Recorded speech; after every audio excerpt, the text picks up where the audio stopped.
All right, wine number 3 is 2016 Old Vine Zen, and we'll let you go ahead and take this one away, Guy. Thanks, Barry.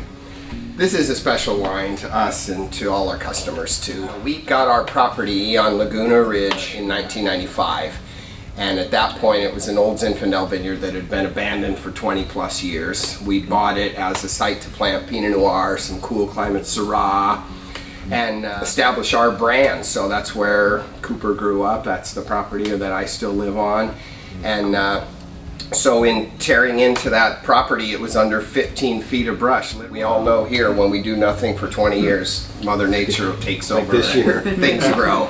So I started clearing the property on my own, and you know, we'd find a vine here and there every acre that had used the brush as a trellis and gotten a few leaves up to photosynthesize and keep the root alive, but it was, you know, no more than a handful in every acre. And as I got down to the bottom of the slope, though, there was just under 3 acres that was fairly intact, not bearing fruit, completely misshapen, but had had enough life to get up through that brush and keep the root alive. And so we decided to try to rescue that, and we cleared it all back, pruned it aggressively, packed organic compost at the base of the vines, let the winter rains do their thing, and 3 years later, in '98, it set enough fruit to make 3 barrels off 3 acres. We made 70 cases, and now we make around between 200 and 250 cases. It's tasting room and wine club only, other than you guys. Great. But it's really a special wine. It would be very opposite of where Zinfandel might be planted nowadays, but because of that cooler climate, it presents itself as this really, it's more like drinking refined Italian wine than jammy, high octane. Tannins are really managed, very silky. And what do you think, the vineyard's 50, 60 years old, or maybe more? Planted 1896. Wow. 123 years. That's crazy. Yeah. It was in its 90s when we got the property, and that's been 20 years. This is true Old Vine Zinfandel. Well worth Yeah. saving. I mean, the end result it really is amazing. special.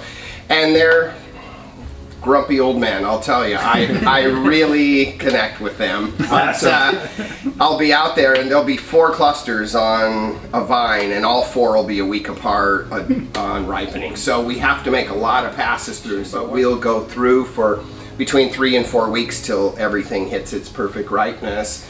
And then after we press, then we marry them together to go to barrel. But that's how we get the balance. And serious labor of love. That's crazy. Yeah. Well worth it, though. I gotta say. It always, yeah. I've wandered out of that block saying, "You're Pinot someday if you get it together." Yeah, exactly. But then at bottling, every time we're just, you know, so grateful for it, because it's you just can't you can't experience this any other way. Right. And it's Through just, that long and process. we feel so Finding fortunate. vineyards like that anymore are just so few and far between. I mean, Yeah. this is a time capsule.